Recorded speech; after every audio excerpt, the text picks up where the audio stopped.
Mercy, and today I'm gonna play with some Elmer's Glue Cosmic Shimmer Slime and talk to you a little bit about what being pansexual means to me. First, I'm gonna take this out because I'm obsessed with slime.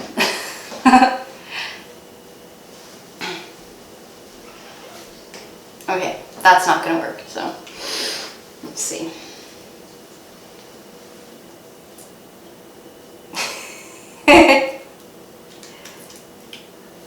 I can get this out, I know I can.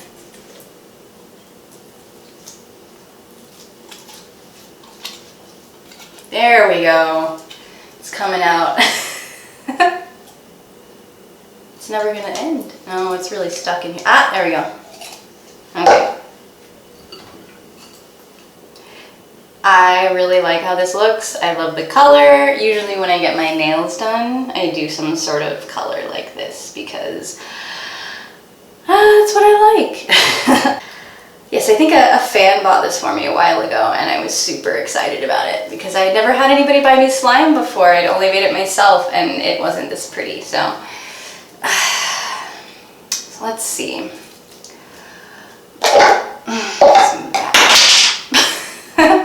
Move that out of the way.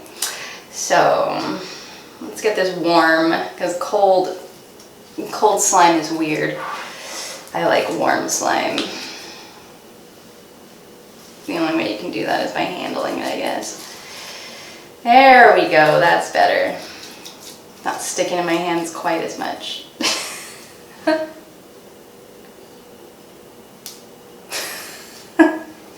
Okay, so let's see, let's start off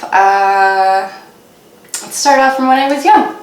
I don't really remember thinking too much about sexuality or being attracted to people at like a really young age, but I remember meeting someone in school and their name was Derek, and they were cute and they were sensitive and I liked them and we were friends for a while, and then we decided to date. And a couple of months after we started dating, I think this is middle school maybe, they came out to me as gay, and I was there with them when they came out to their parents, and their parents were really, really unhappy about it, and it was a big thing and it was really awful, and it was the first time I got to experience that. And I remember thinking that he had a lot going on and that he needed to figure himself out, and that, you know, I felt empathy towards him because he loved me and wanted to be with me but was really attracted to men and this and that, and that was fine with me. But I really remember being like, but I'm still attracted to you, and you know, you've been attracted to me, but he really wanted to explore himself, so that's fine. And we stayed together for a little while until I found a boyfriend and all this stuff, but I remember thinking that it didn't really matter to me that he was gay, and not in the sense of it doesn't matter, but I was still attracted to him. I still felt somewhat compatible as a partner, even though, you know, he saw me as a girl, whatever. And that has to do more with being non-binary. But I just remembering thinking that it didn't matter much to me, and that I was willing to just be with someone for who they were, and, you know, all that stuff. Whatever, it was middle school, so it doesn't sound that, you know, I didn't have my thoughts completely articulated. Then I got into high school, and, you know, I remember doing all sorts of, you know, dating guys and hearing rumors about girls who were lesbians. And one of my good friends, her brother, came up to me one day and said, you know that she takes showers with girls, right? And I knew that I was supposed to say, oh my god, ew, that's so weird, but I didn't, and I just kind of went, and inside my head I was like, that's really awesome, I think I like your sister a lot more now. And I think that was the basis of it, where I just realized that I was attracted to who I was attracted to, and everybody wanted to talk about boys and girls and androgynous people, and none of that really appealed to me, talking about it in that way. I was more or less like, oh, this person is interesting and I would like to be with them, or this person is mean and I would never be with them. And so I think that's initially where it started. And then I started to meet more people that identified as bisexual. And at first I somewhat identified as being bisexual, but the more bisexual people I met, I realized that a lot of them, and there's nothing wrong with this at all, but a lot of bisexual people have some sort of preference, whether it's I mostly date these kind of people and I mostly fuck these people, or I'm really, really attracted to these folks, but sometimes I'm attracted to people of this gender, and well, there's definitely this gender that I'm not attracted to at all, but I like these genders. And it still didn't seem appropriate for me, because that wasn't how my brain worked.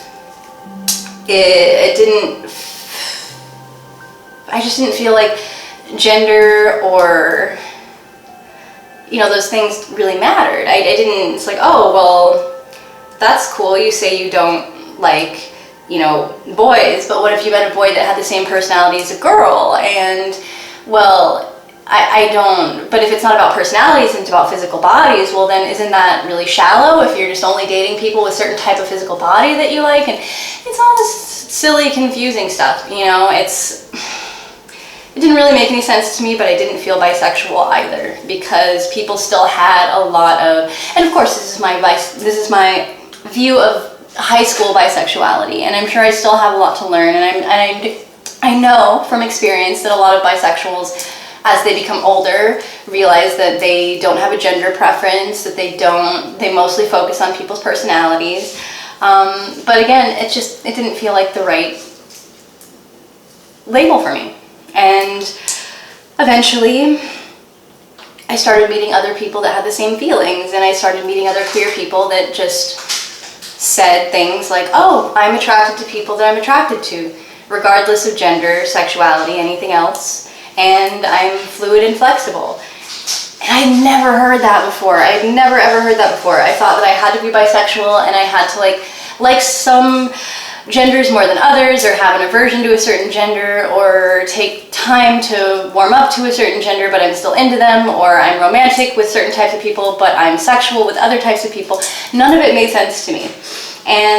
But hearing someone say, I'm pansexual and I just like the people I like, I focus on personalities, and, you know, that's it.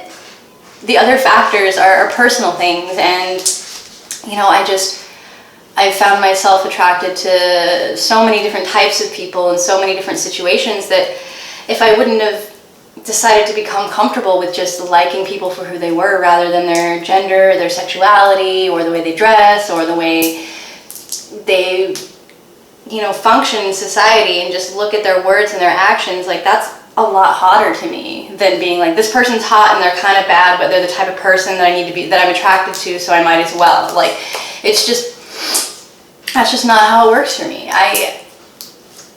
I'm really only attracted to people that I can, you know, relate to in some way, or you know, that I can pick their brain and they'll open up to me and they'll be themselves around me regardless of what that self is. I mean, obviously discounting, you know, white supremacists, Nazis, blah, blah, blah. But what's most important to me is that you're a kind and caring and open-minded person. Everything else, well, I mean, I'm not too worried about it. Yeah, I don't know, I'm sure I have a lot more to say about this, but that's really the gist of it. I met different types of people, was attracted to different types of people, tried different labels, and I realized that each individual person has their own beauty and merits and things to teach me, and gosh, as long as you have something to teach me and you're kind, I'm probably going to be attracted to you in some way. And if that attraction is mutual, That's fucking awesome. Thank you so much for listening, and I hope you enjoyed my video on pansexuality, and please like and subscribe, especially if it's your first time on the channel. If you feel like checking out more of me, you can look at my profile on Twitter. That's _mercywest_, and I'm sacred_slag on Instagram. Thank you so much, and I hope you have a good day.